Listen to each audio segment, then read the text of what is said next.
நம்ம டெய்லி லைஃப்ல நடக்கிற எல்லா லீகல் டிரான்சாக்ஷனுக்கும் பேஸ் என்னன்னு யோசிச்சிருக்கீங்களா? ஃபோன் வாங்குறது, ரெண்ட் அக்ரிமெண்ட், ஜாப் கான்ட்ராக்ட் எல்லாத்துக்குமே பேக் போன்ன்றது இந்தியன் கான்ட்ராக்ட் ஆக்ட் 1872 தான்.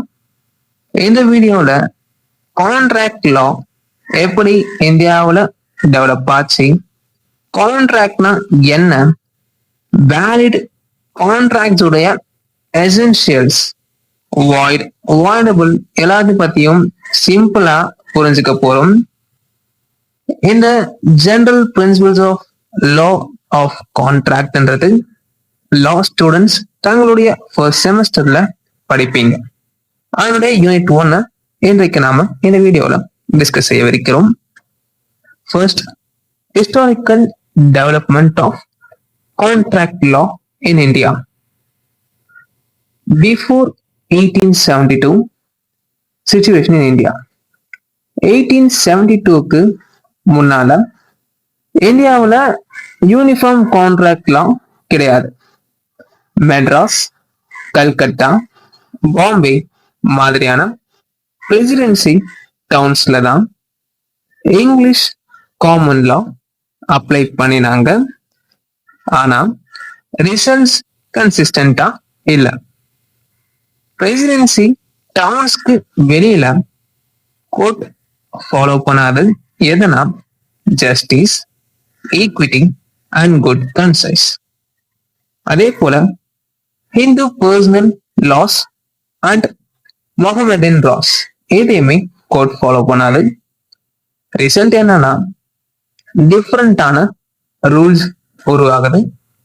ட்ரேடர்ஸ்க்கு இடையே கன்ஃபியூஷன், இன்டர் ஸ்டேட் பிசினஸ் ரொம்ப கஷ்டமாயிடுச்சு, டிரான்சாக்ஷன் காஸ்ட் ரொம்பவே ஹை ஆயிடுச்சு. கோடிஃபிகேஷனுக்கான தேவை என்ன? 19th செஞ்சுரியில பிரிட்டிஷ் கவர்மெண்ட் யோசிச்சாங்க, ஒரு கண்ட்ரி ஒரு கான்ட்ராக்ட் லா இருந்தாதான் ட்ரேட் ஸ்மூதா இருக்கும். Third Indian law commission form பண்ணனாங்க. Chairman sir James James Stephen. Stephen sir English law காப்பியஸ் பண்ணல, இந்தியன் பிசினஸ் பிராக்டிஸ்க்கு சூட்டபிளா சிம்பிளா பிராக்டிகலா டிராஃப்ட் பண்ணாரு. Indian Contract Act 1872 enacted on 25th of April 1872 came into force on 1st of September 1872. 150 years இன்னுமே ரெலவெண்டா நம்ம இந்த கான்ட்ராக்ட் லாவை தான் ஃபாலோ செய்யறோம். Initially sale of goods, partnership எல்லாம் இதுல தான் இருந்தது. லேட்டர் செப்பரேட் ஆக்ட்ஸா ஸ்பிளிட் பண்ணனாங்க. Sale of goods act 1930, Indian partnership act 1932. இதெல்லாம் நாம அடுத்த செமஸ்டர்ல ஸ்பெஷல் கான்ட்ராக்ட்ஸ்ல படிப்போம். Second, meaning of contract. Statutory definition என்ன சொல்லுதுன்னா, இந்தியன் கான்ட்ராக்ட் ஆக்ட் 1872ல செக்ஷன் 2 clause Hல சொல்றது என்னன்னா, a contract is an agreement enforceable by law. சிம்பிளா சொன்னா அக்ரிமெண்ட் இருக்கணும், லா என்போர்ஸ் பண்ண முடியணும். என்போர்ஸ்னா உங்களுடைய ரைட்ஸ் வயலேஷன் நடக்கும்போது கோர்ட்ல போயிட்டு நீதி பெற இயலும். பொல்லாக் அண்ட் முல்லாவுடைய டெஃபினேஷன். பொல்லாக் முல்லான்றவங்க ஃபேமஸான ஆத்தர். அவங்க என்ன சொல்றாங்கன்னா, கான்ட்ராக்ட்னா பார்ட்டிஸ்க்குள்ள இருக்கிற லீகல் ஆப்ளிகேஷன்ஸை கிரியேட் பண்ணுற அக்ரிமெண்ட் தான். 2 pillars of contract. First, agreement. Indian Contract Act 1872 under section 2 clause E. Agreement is equal to promise plus promise for consideration. இதுக்கு தேவை ஆஃபர். செக்ஷன் 2 clause ஏல சொல்லியிருப்பாங்க. பேட் ஆக்ட்ல ப்ரொபோசல்ன்ற வேர்டு தான் பயன்படுத்தியிருப்பாங்க. ஆஃபரும் ப்ரொபோசலும் சேம் தான். உங்களுக்கு புரியறதுக்காக நான் ஆஃபர்ன்ட்டு கோட் பண்ணியிருக்கேன். அக்செப்டன்ஸ் செக்ஷன் 2 clause B-ல சொல்லியிருப்பாங்க. முக்கியமான மேக்சிம் கன்சென்சஸ் ஆடிடம், அதாவது மீட்டிங் ஆஃப் மைண்ட்ஸ். நீங்க சொன்ன விஷயத்த சொன்னபடியே ஆப்போசிட் பார்ட்டியும் புரிஞ்சுக்கிட்டாதான் அங்க கன்சென்ட்ன்றது இருக்கும். Second, enforceability. கோர்ட் ரெகக்னைஸ் பண்ணி என்ஃபோர்ஸ் பண்ண முடிஞ்சா மட்டும்தான் அது ஒரு valid contract. Important maxim, all contracts are agreements but all agreements are not contracts. Social promise is equal to agreement. Legal obligation is equal to contract. Third, essentials of a valid contract. Section 10. Section 10 படி ஒரு valid contractsக்கு இந்த essential இருக்கணும். Totally 5 essential. In addition, நான் ஒன்னு add செய்திருப்பேன். First, offer and acceptance. Offer டெஃபினைட்டா இருக்கணும். அதே போல அக்செப்டன்ஸ் அப்சல்யூட் அண்ட் அன்கண்டிஷனலா இருக்கணும். Second, free consent. கன்சென்ட் ஃப்ரீயா இருந்தா மட்டும்தான் அந்த கான்ட்ராக்ட் வேலிட் ஆகும். கன்சென்ட் ஃப்ரீ இல்லைன்னா, அதாவது கொயர்ஷன், ஒரு நபரை த்ரெட் பண்ணி வாங்குறது, அன்டியூ இன்ஃப்ளூயன்ஸ், உங்களுடைய டாமினன்ஸை மிஸ்யூஸ் பண்றது, ஃப்ராட், இன்டென்ஷனலா ஏமாத்துறது, மிஸ்ரெப்ரசன்டேஷன், இன்னசென்ட்டா ஒரு தவறான ஸ்டேட்மெண்ட்டை சொல்றது, மிஸ்டேக், இது ஃபேக்ட் லான்னு சொல்லிட்டு கிளாசிஃபை ஆகும்.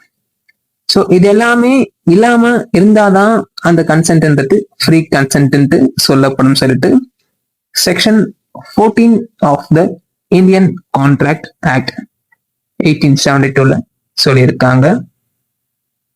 Third, competency of parties. Party கம்பீட்டண்டா இருக்கணும். ரெக்குவயர்மெண்ட்ஸ் என்னன்னு பார்த்தீங்கன்னா, ஏஜ் வந்து 18 இயர்ஸ்க்கு மேல அல்லது 18 இயர்ஸ் தான் இருக்கலாம். தென் சவுண்ட் மைண்டா இருக்கணும். ஃபைனலி, லாவால டிஸ்குவாலிஃபை பண்ணி இருக்கக்கூடாது. மைனர் கான்ட்ராக்ட்னா void ab initio, exceptions necessaries supplied to minor. Fourthly, lawful consideration. கன்சிடரேஷன்னா ப்ராமிஸ்க்கு கொடுக்கிற விலைதான். இந்தியன் லா ஸ்பெஷாலிட்டி என்னன்னு பார்த்தீங்கன்னா, கன்சிடரேஷன் வந்து ஸ்ட்ரேஞ்சரா இருந்தாலும் ஓகேன்னு சொல்லிட்டு சின்னையா வெர்சஸ் ராமையா இந்த கேஸ்ல டிசைட் பண்ணியிருப்பாங்க. பாஸ்ட் கன்சிடரேஷனும் வேலிட் தான்.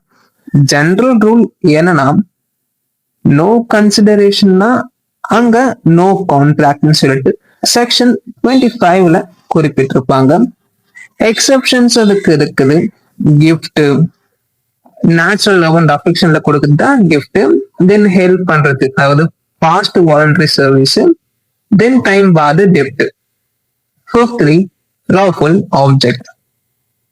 கான்ட்ராக்ட் பர்பஸ் இல்லீகலா இருக்கக்கூடாது. அதாவது லாக்கு அகேன்ஸ்டா, ஃப்ராடுலண்டா, பப்ளிக் பாலிசிக்கு அகேன்ஸ்டா கான்ட்ராக்ட் இருந்தா அது வந்து வாய்டா மாறிடும். சிக்ஸ்த், இது வந்து அடிஷனல் தான். Intention to create legal relations.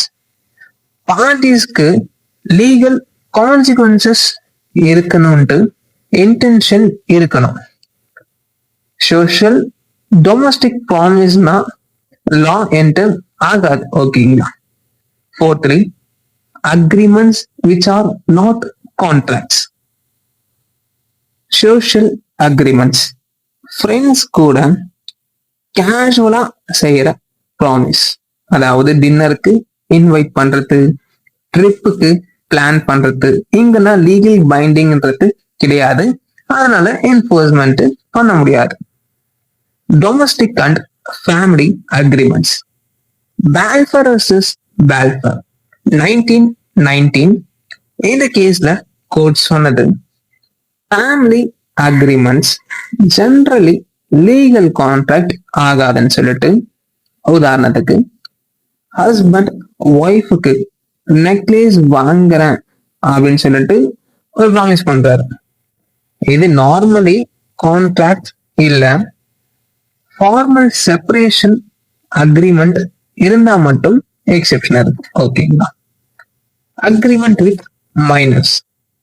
Section 11 படி மைனர் கம்பீட்டன்ட் பார்ட்டிஸ் கிடையாது. மொஹரி பிபி vs தர்மோதாஸ் கோஷி 1903.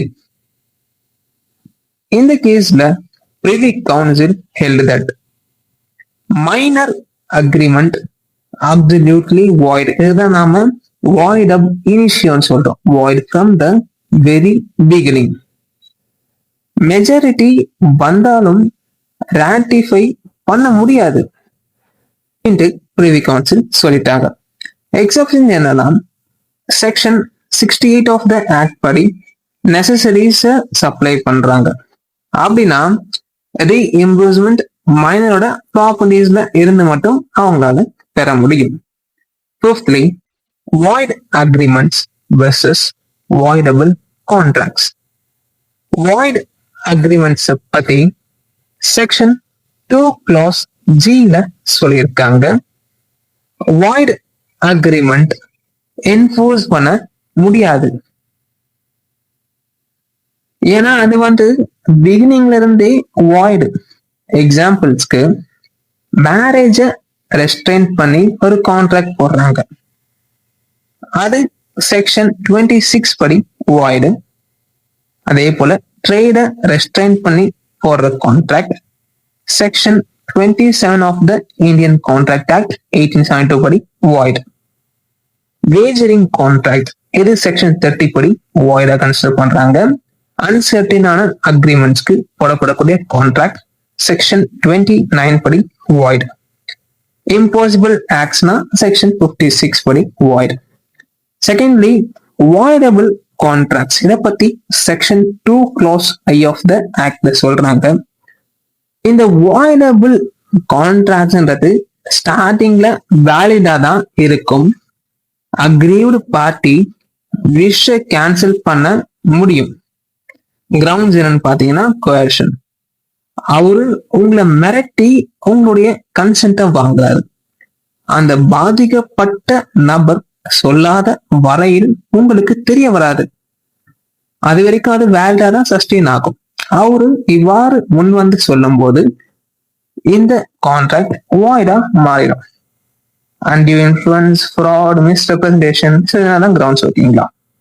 எஃபெக்ட் என்னன்னு பாத்தீங்கன்னா அஃபர்ம் பண்ணா ஃபுல் பைண்டிங் தான், ரெசன்ட் பண்ணா பெனிஃபிட்ஸை ரிட்டர்ன் பண்ணணும். சிம்பிளா லாவை உங்களுக்கு தெரிஞ்ச விஷயங்களோட ரிலேட் பண்ணி படிங்க. அது நம்ம அனாலஜின்னு சொல்லுவோம். ஸோ நான் எப்படி ஸ்டடி செய்வேன்னா, இப்ப கான்ட்ராக்ட பிரிட்ஜ்னு நினைச்சுக்கோங்களேன். இப்ப வேலிட் கான்ட்ராக்ட்னா ஸ்ட்ராங்கான பிரிட்ஜ், நம்ம ஈஸியா பாதுகாப்போட கிராஸ் செய்ய முடியும். இப்போ வாய்டு கான்ட்ராக்ட் அல்லது வாய்டு கான்ட்ராக்ட்னு சொல்ல முடியாது, ஏன்னா எசென்ஷியல் சாட்டிஸ்ஃபை பண்ணலன்னா அது அக்ரிமெண்ட் தான். ஓகேங்களா. அப்ப நம்ம வாய்டு அக்ரிமெண்ட் சொல்ற டேர்ம் தான் கரெக்டா இருக்கும். இது ஒரு ஹோலோகிராமான பிரிட்ஜ்னு எடுத்துக்கலாம். இது ரியலான்னு கேட்டா கிடையாது, அது ஹோலோகிராம்ன்ற ப்ரொஜெக்ஷன் தான். தென் வாய்டபிள் கான்ட்ராக்ட்னு பாத்தீங்கன்னா டேமேஜ் ஆன பிரிட்ஜ் மாதிரி. இப்ப விக்டிம் கிராஸ் பண்ண வேணுமா வேண்டாமான்ட்டு டிசைட் பண்ணலாம். ஸோ கன்க்ளூஷன் என்னன்னு பார்த்தீங்கன்னா, இந்தியன் கான்ட்ராக்ட் ஆக்ட் 1872 சிம்பிளா இருந்தாலும் ரொம்பவே பவர்ஃபுல்லான லெஜிஸ்லேஷன். டெய்லி லைஃப்ல நடக்கிற எல்லா அக்ரிமெண்ட்ஸ்க்கும் ஃபவுண்டேஷன் இதுதான். நெக்ஸ்ட் வீடியோல இருந்து ஆஃபர், அக்செப்டன்ஸ், கேஸோட டீட்டெயிலா பார்க்கலாம்.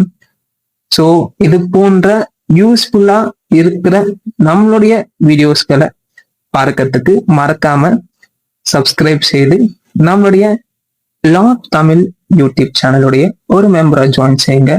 வீடியோ பிடித்திருந்தா மட்டுமே லைக் செய்யுங்க. உங்களுடைய லா ஃப்ரெண்டுக்கு இந்த வீடியோவை ஷேர் செய்து உங்களால முடிந்த ஒரு உதவியை அவருக்கும் பண்ணுங்க. ஏன்னா நான் மட்டும் பயனடைந்தா பத்தாது, நம்ம நண்பர்களுக்கு நம்ம வளர வைப்போமே. நன்றி நண்பர்களே. வாழ்க தமிழ், வாழ்க வையகம்.